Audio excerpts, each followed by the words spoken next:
Hierro. una bola de hierro, que está girando cada 24 horas. Pues ese giro produce corrientes internas muy poderosas que generan un campo magnético, como una barrita de hierro magnetizado, ¿no?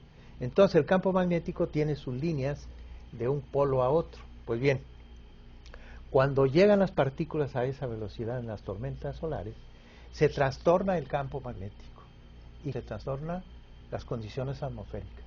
Hay precipitaciones muy severas, hay sequías prolongadas al revés, hay, digamos, efectos sobre las transmisiones de radio de onda corta y también de televisión, porque una de las capas de la atmósfera superior, que contiene 2 o 3 capas de electrones, se reúnen en la noche y son las que hacen rebotar las ondas de radio de onda corta, y es como nos podemos escuchar en cualquier parte del mundo, gracias a esa pared de electrones que en la noche se tiene en la atmósfera. Pues eso, el viento, la tormenta solar lo destruye. Por lo tanto, se trastornan las comunicaciones, las corrientes de alto voltaje, las brújulas pierden su rumbo, y biológicamente también tiene repercusiones, porque las aves, digamos, las palomas mensajeras y las aves migratorias, que tienen partículas de magnetita, que son óxido ferroso en sus lóbulos frontales del cerebro, se orientan por el campo magnético, pero los polos magnéticos se trastornan también. Entonces las palomas mensajeras pierden su rumbo, las aves migratorias se pierden, etcétera. Pero además se repercute también en la fisiología humana. Aumenta la psicosis, la neurosis, las clínicas. Se ha observado en Canadá, por ejemplo, en un estudio que se está haciendo observacional desde hace varios años, médicos canadienses con astrónomos alemanes, de que cada 11 años los trastornos del ritmo cardíaco, la psicosis y neurosis son mucho más abundantes, mucho más frecuentes cada 11 años, que es cuando tiene que ver con las tormentas solares. Entonces, como ve usted, las tormentas solares tienen grandes repercusiones sobre la física y la vida en nuestro planeta. Bueno, hemos oído todo el tiempo, doctor, que la luna, por ejemplo, afecta a las mareas. Me imagino que si esto sucede con la luna, que refleja el sol solamente, pues ya me imagino lo que significa estas tormentas solares en un cuerpo celeste mucho más grande. Acaba usted de tocar otro elemento, pero que es una fuerza, la fuerza gravitacional que existe en el espacio interplanetario y los demás. Sí, todo cuerpo físico tiene un poder de atracción, de acuerdo con su masa. Ok. De acuerdo con no vamos a mencionar exactamente las leyes de gravedad y las leyes de atracción gravitacional de Newton. Pues la luna, que está cerca de nosotros, es un cuerpo macizo y por lo tanto también ejerce atracción. Y cuando la luna enfrenta los lugares de grandes lagos y sobre todo los océanos, levanta las aguas de los océanos cuando va pasando encima, pues medio metro o quizás un poco más. Pero cuando circunstancialmente se alinea el Sol y la Luna, el poder de atracción se suma, el de la Luna y el del Sol, y entonces vienen las mareas altas, que son de 1 metro o más. Todo está estrechamente relacionado, aunque parezca que estamos tan distantes del Sol, tan distantes de la Luna. ¿Cómo es posible que tengamos este tipo de reacciones generadas por estos cuerpos celestes que parecen inalcanzables? Estamos viendo ya en la ciencia que algunos sabios de la antigüedad, que atribuían efectos a los astros, pues sí, científicamente se está viendo que hay algún tipo de efectos.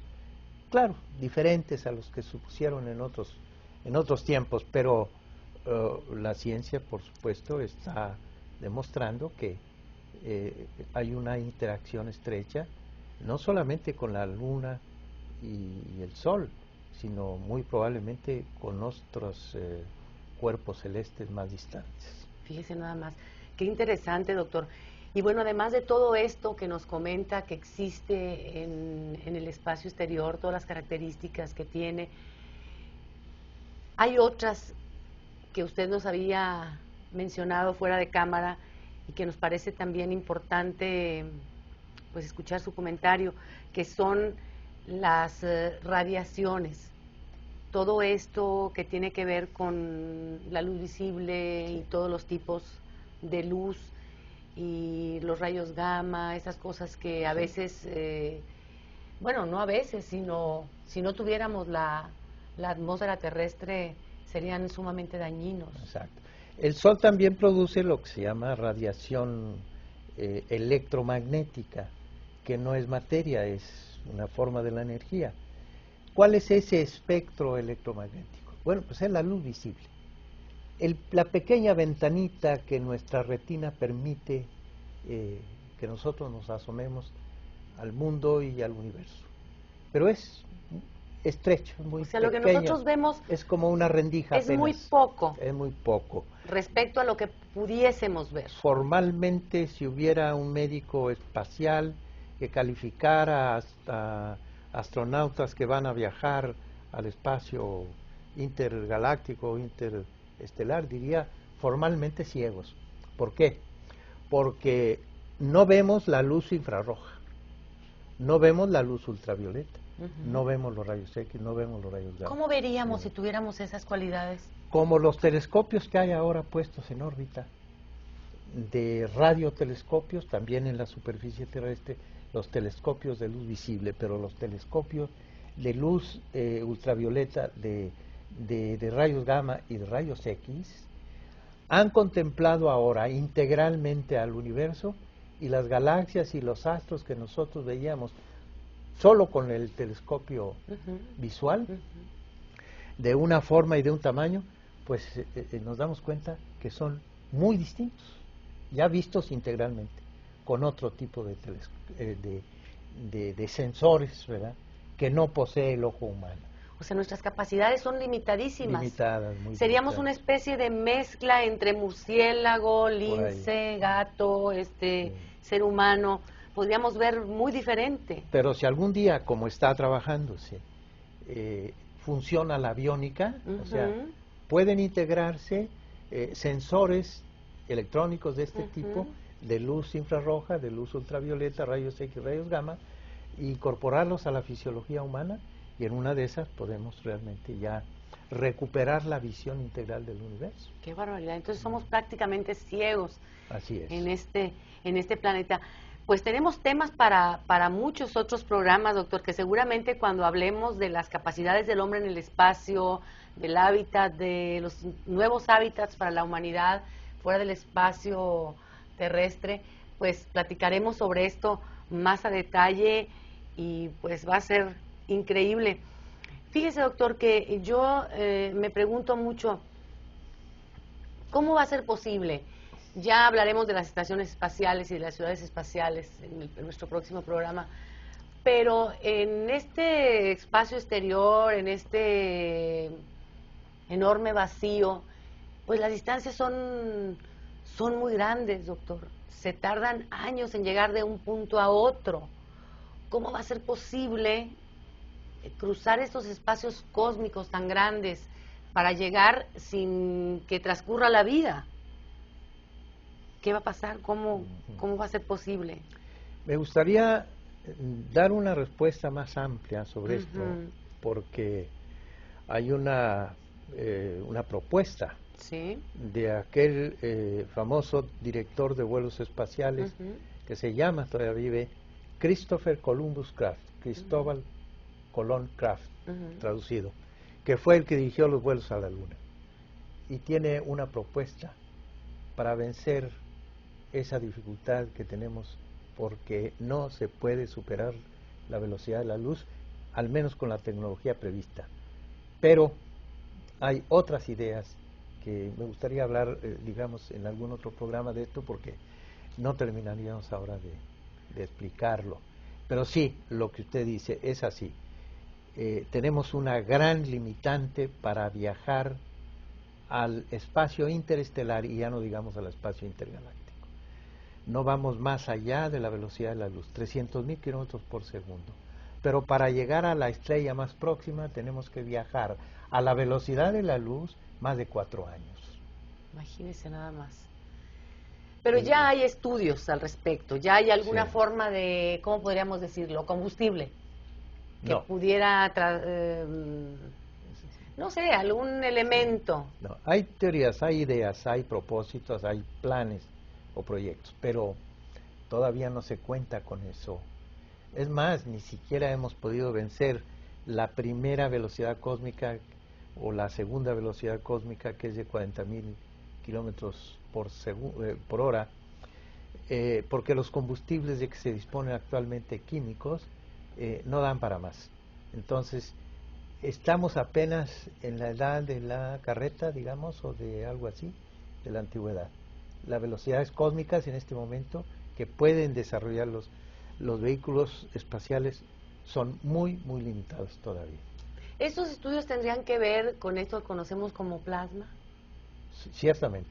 ¿Sí? El plasma es el cuarto estado de la materia. Sí, es de lo que está hecho el Sol, por cierto. Y de lo que está hecho el relámpago, la parte luminosa del relámpago, es plasma. No es gas, no es sólido, no es líquido. O lo que vemos en un cortocircuito en cables de alta tensión, eso, lo que se ve, la chispa, ¿verdad?, formidable que se ve, eso se llama plasma. Esa sería una posibilidad. Se está trabajando en eso y la velocidad se incrementaría notablemente. Entonces a la Luna, en lugar de 3 días que se hacen con las velocidades actuales, se haría en 3 horas, por decir algo. Y en lugar de 6 meses, cuando los planetas Tierra y Marte están más cercanos, en lugar de 6 meses, 7 meses, se harían en unos días, cuando ese combustible esté en práctica. Por cierto, un astrofísico de origen costarricense con ascendencia china, Franklin Chang Díaz, que ha estado con nosotros. Claro, lo hemos visto con usted en las fotografías. Así es. Él está trabajando sobre eso en la NASA y en el Instituto Tecnológico de Massachusetts. Entonces, en poco tiempo estaremos ya contemplando otro tipo de naves espaciales. Pues va a ser tema precisamente de un nuevo programa, doctor. Quisiera preguntarle por último, ya que siempre se nos quedarán con usted muchísimas preguntas en el tintero, dado lo interesante del tema. Para poder viajar al espacio, nos comentaba usted sobre los sistemas ecológicos sellados. Mire, antes de salir de la atmósfera, tenemos equivalentes espaciales desde el punto de vista de la vida humana. Más allá de los 15 kilómetros de altura, si no tenemos presión, si no comprimimos aire y llevamos una porción de nuestra atmósfera más arriba, de los 15 kilómetros ya no se puede respirar ni con oxígeno a presión. Arriba de los 20 kilómetros, fisiológicamente también equivalente al espacio exterior, hierven los líquidos. Los gases disueltos en la sangre, etcétera, se evaporan y demás. Y los 80 kilómetros también es equivalente, 80 kilómetros de altura es equivalente al espacio exterior, porque las naves aéreas ya no se sustentan y entonces tiene que ser navegación espacial.